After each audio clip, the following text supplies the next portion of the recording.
Hello, this is Father Rich coming to you from the kitchen at the Rectory at Our Lady of Peace. Here for our 9th masterpiece in our journey through the 75 masterpieces that every Christian should know by Terry Glaspey. And our 9th one today is the Holy Trinity icon. This is a copy that we have here in the Rectory. It's usually right down here below our TV in the Rectory kitchen. And I'll talk about that one later. But this is the copy of the Holy Trinity icon by Andrei Rublev. Comes from around 1410 AD. We're making our way further historically, closer to the present age. And it represents this beautiful type of art and prayer, really, and spirituality, which is the icon. Andrei Rublev was a monk, a Russian monk that was part of the Orthodox Russian Church.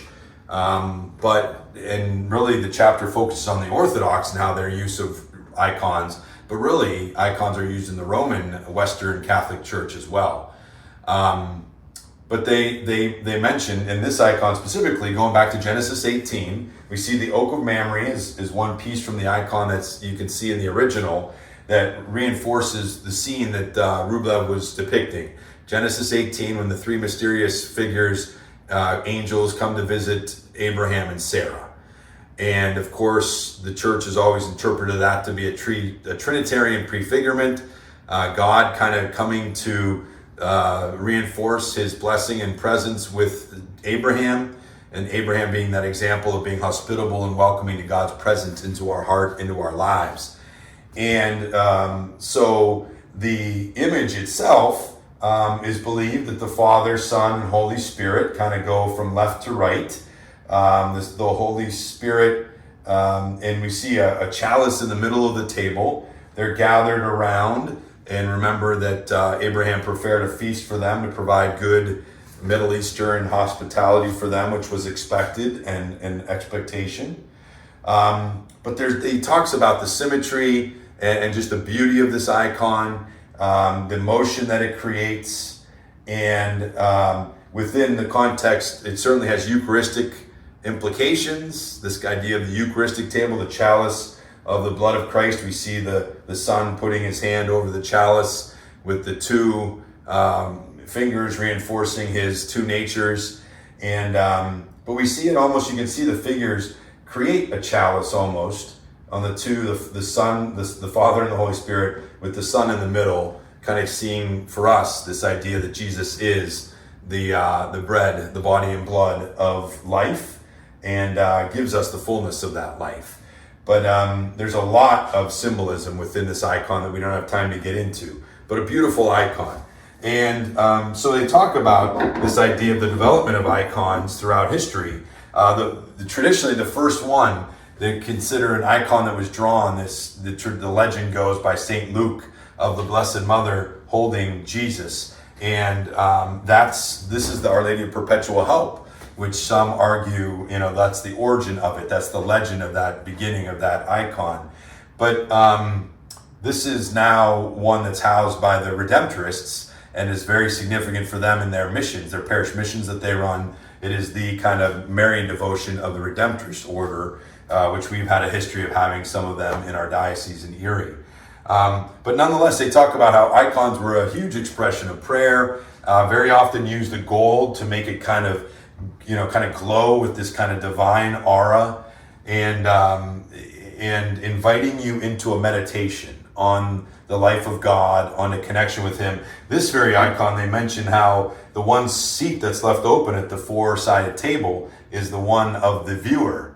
And so they were kind of invited to take a seat with the Trinity, so to speak. And that's a good image for what icons try to do, to try and draw us into communion with God, which is really what prayer is. So that one doesn't just look at an icon but prays with it. One doesn't draw or paint an icon, but they write it, and very prayerfully. That's, if you talk to any iconographers, they pray through this whole thing, and they tend to use kind of typical prototypes and images as a basis, but then they use their own creativity to kind of try to find ways to invite you in. They mentioned that there was a stretch in the 700s where there was an influence by Muhammad and Islam. Remember, Muhammad and Islam started in the 600s, And the church reacted to that, and there was a movement to get rid of icons because the Muslims accused the Christians of being idolaters. And so there was a movement to get rid of them. Leo the Third, I think, was an emperor in the 700s. He outlawed any icons in the empire. And so, but eventually the church came together in the Council of Nicaea. It was the seventh of the ecumenical councils. Remember, the first ecumenical council was in Nicaea in 325. This one was in 787, and it specifically, officially rejected iconoclasm, which iconoclasm was this movement and effort to get rid of icons. But unfortunately, in those years that persisted in the 700s, they really did a thorough job of getting rid of many icons. So not many icons survived the 700s. But it continued to be something that developed and was renewed in the second millennium of the Christian church. Certainly in the Orthodox, if you go to any Orthodox church, the Russian Orthodox church down on the Bayfront, it has beautiful iconography, and it's a big part of their spirituality. But like I said, it's also part of the Roman Catholic spirituality and tradition as well. So it goes back to even scripturally, they were able to reinforce. They mention in the chapter, Colossians 1:15 refers to Christ being the image of the invisible God, and that's what the icons seek to do, is to make the invisible God and mystery of his life and love visible in these icons, in these what they would write, these icons. We use that language in sacraments as Catholics, but certainly it's part of the scriptural spirituality as well as the icons.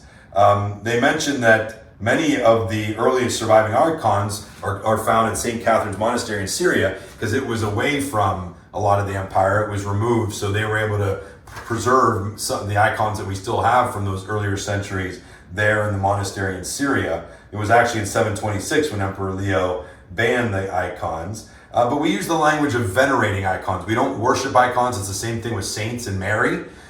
We venerate them, we honor them, we allow them to draw us into the communion with God, but we don't worship them as God itself. And so that's an important distinction that's always important to make. St. John of Damascene was one of the great fathers, one of the last fathers of the church that we use that title for, that wrote against iconoclasm. He was a big supporter of using icons, and not just icons like this, but images to represent God. We see statues, paintings, all kinds of stuff in our tradition. He would say, what the written word is to those who know letters, the icon is to the unlettered. What speech is to the ear, the icon is to the eye. So again, they're meant to be read and prayed, not just looked at. There's a great just spirituality of icons, which we're grateful for, and I'm glad that the author Terry Glaspey used an icon to expose us to this important type of artwork and really a spirituality in and of itself. So encourage you to check out more the Holy Trinity icon from Andrei Rublev and Our Lady of Perpetual Help, or there are different icons in the churches that you might know of. Our next masterpiece that we will spend some time with is the Adoration of the Lamb. We start getting into some more of our paintings of the Renaissance. So that'll be our next one. Hope you can join us for that. Thank you for being with us. Have a great day and God bless.